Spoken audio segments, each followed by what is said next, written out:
Blip.net has a tool which allows you to share files between your devices very easily, effortlessly using your Wi-Fi network.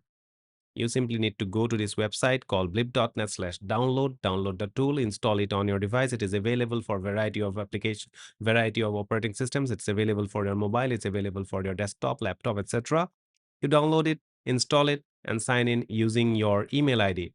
Once you enter your email ID, you're logged in from the using the login code that you receive in your email, and then you are good to go. You can simply share files using the Blip application, where you can simply select your device. If you have the same email ID connected with various devices, all the devices will be shown a Blip application installed on each of your devices.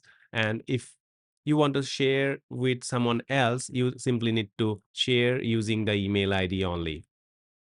So do try this out. It's a very simple, easy application for sharing files through Wi-Fi. And also, if you're not connected through Wi-Fi, you can still send files through internet. It may take a little bit longer, but pretty fast.